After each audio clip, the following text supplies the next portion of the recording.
Assalamualaikum warahmatullahi wabarakatuh. Pada kesempatan kali ini saya akan mempresentasikan ide bisnis yang akan saya buat. Ide bisnis saya itu adalah jasa pembuatan website. Nah, kenapa jasa pembuatan website? Tentu seperti yang kita ketahui bersama bahwa saat ini kemajuan teknologi informasi dan komunikasi eh, membuat orang semakin membutuhkan informasi melalui website. Tak terkecuali toko-toko para penjual, khususnya yang dulunya jualan offline saat ini membutuhkan website untuk berjualan online juga, sehingga pembuatan website ini menjadi sangat dibutuhkan saat ini oleh masyarakat, karena ada banyak masyarakat yang ingin memiliki website, baik itu website profil mungkin, bahkan sampai ke website yang bersifat e-commerce atau toko online. Nah, kalau kita jabarkan dalam bisnis model kanvas, jasa pembuatan website itu key partnersnya adalah tentu toko komputer, kemudian perusahaan periklanan, lalu kemudian publisher. Nah, key activitiesnya itu adalah untuk marketingnya adalah mencari klien, lalu kemudian dari berbicara tentang produk, ya itu mulai dari menginstal software, kemudian perancangan template, lalu kemudian merancang databasenya, kemudian programming, lalu mendaftarkan domain dan hosting, kemudian mengetes produk, artinya mengetes websitenya, lalu kemudian ada revisi, dan terakhir finishing. Nah, jadi memang activitiesnya itu benar-benar kita akan membangun dari awal pembuatan website dari nol. Jadi dari proses instalasi softwarenya sampai kita akan membantu untuk mendaftarkan nama domain. Nama domain dalam artian ini adalah nama nama toko pemilik atau nama brand yang ingin dibuatkan website, mendaftarkannya, hosting, sampai akhirnya betul-betul bisa diakses melalui internet. Lalu kemudian key resourcesnya itu ya tentu kami akan punya sistem analisis, kami akan punya programmer, lalu kemudian graphic designer, dan juga web developer, serta humas atau PR. Nah, alat-alat yang dibutuhkan dalam hal ini yaitu berupa PC atau laptop. Tentu ya, alat utamanya adalah komputer.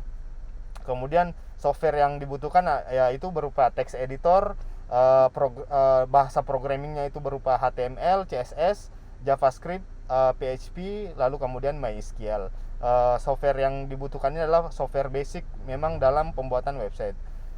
Value propositions dalam bisnis ini adalah kita akan menawarkan custom web, artinya orang-orang yang membutuhkan website itu bisa kita customkan, bisa kita customize nantinya. Lalu kemudian kita akan menawarkan juga paket-paket web, seperti mungkin paket toko online yang basic, kemudian paket toko online yang silver, sampai akhirnya toko online platinum. Karena toko online sendiri e-commerce itu banyak jenisnya, semakin canggih tentu membutuhkan nanti akan tergantung berapa budget dari si pemilik toko yang ingin membangun website tersebut. Lalu kemudian customer relationship-nya nanti dari kami akan ada informasi di WhatsApp, Instagram, Facebook, dan Twitter. Lalu kemudian channelsnya melalui direct marketing, email marketing, social media marketing. Lalu kemudian pemasaran kami bisa melalui web, baliho, TVC, Google, Facebook channel, dan YouTube. Kemudian cost structure-nya itu biaya, tenaga kerja, kemudian domain, hosting, atau server. Revenue streams-nya yaitu profit dan advertise. Nah, customer segmennya itu yang seperti yang saya jelaskan sebelumnya, yaitu adalah para pebisnis offline. Artinya mereka itu ingin menjual produk mereka tapi belum tahu caranya untuk memasarkannya melalui online. Nah, salah satu alat pemasaran melalui online itu adalah website.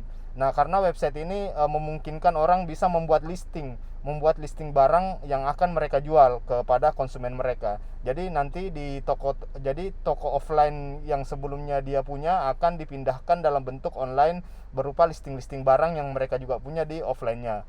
Nah, lalu yang kedua, pebisnis yang sudah online tapi masih menggunakan platform medsos. Kebanyakan juga kan saat ini banyak pebisnis online itu tapi masih menggunakan medsos aja, Instagram, kemudian Facebook. Nah, mereka-mereka yang menginginkan website bisa kita bantu karena website bisa berfungsi sebagai landing page daripada brand yang mereka bangun.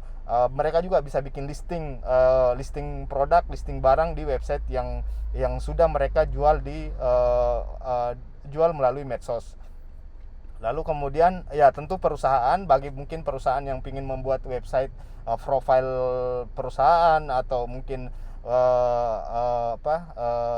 produk-produk perusahaan, bisa juga kami akan menyediakan paket-paket website yang seperti itu. Lalu kemudian website pemerintahan bisa juga, mungkin ada pemerintahan yang ingin bikin website mungkin seperti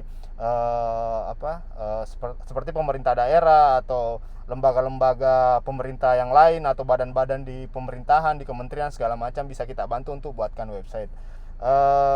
Saya pikir itu yang bisa saya sampaikan terkait ide bisnis jasa pembuatan website ini. Terima kasih atas perhatiannya. Wassalamualaikum warahmatullahi wabarakatuh.